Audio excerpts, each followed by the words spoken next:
Halo guys, perkenalkan nama saya Renal Sadai. Saya mahasiswa Psikologi Undana semester 6 dan di video kali ini saya akan menjelaskan bagaimana pentingnya psikoterapi untuk rekan-rekan sekalian. Bagaimana penjelasannya? Langsung saja kita tonton video berikut ini.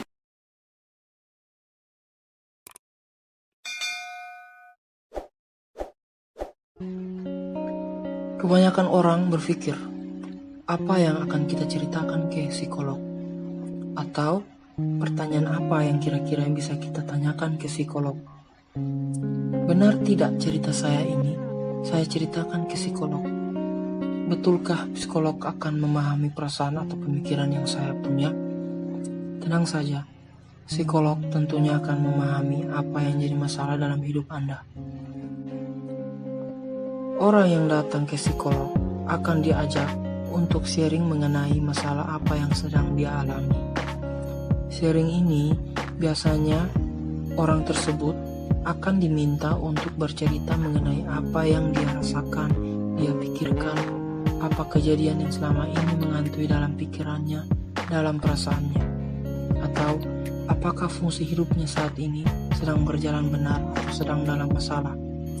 Psikolog akan menyimak, kemudian memahami dengan tepat apa yang sebetulnya terjadi pada orang ini. Setelah psikolog menyimak, psikolog akan mencoba untuk melakukan diagnosa mengenai apa yang sedang terjadi. Masalah psikologis apa yang kemudian sedang dialami oleh orang tersebut. Proses konseling itu bisa menyembuhkan atau tidak.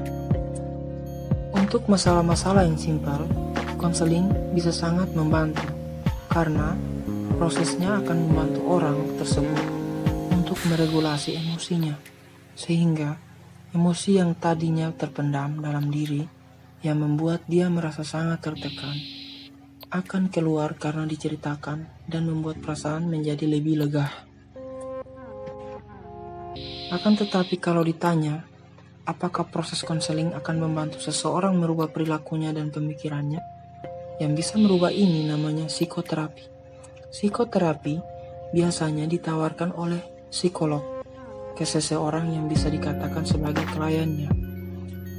Tetapi harus ada kesepakatan antara psikolog dan kliennya.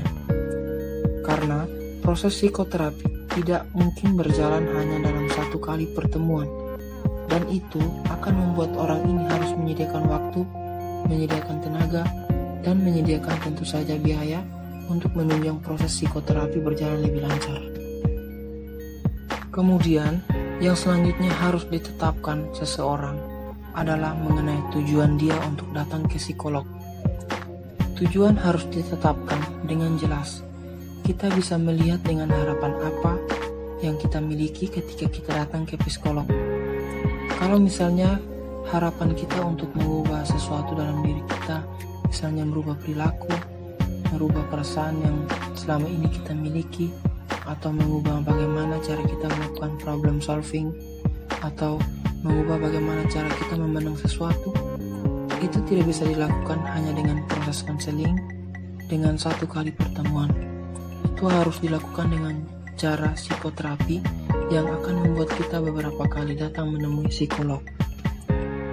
Jadi, untuk orang-orang yang merasa aduh, kayaknya saya butuh pertolongan dari orang lain, jangan ragu untuk datang ke psikolog, karena di sana kamu tidak akan mendapatkan labeling apapun. Karena di sana kamu akan dapat bantuan untuk melakukan regulasi emosi, dan pastinya psikolog bisa melihat hal apa yang bisa kita ubah ketika kita ingin mendapatkan kesejahteraan psikologis yang lebih baik daripada saat ini. Maka dari itu, percayalah kepada psikolog dan cobalah untuk melakukan psikoterapi guna untuk kehidupan psikologis Anda yang lebih baik lagi. Oke teman-teman, sekian dari video kali ini. Semoga berguna dan dapat bermanfaat. Sampai jumpa di video-video berikutnya. Terima kasih.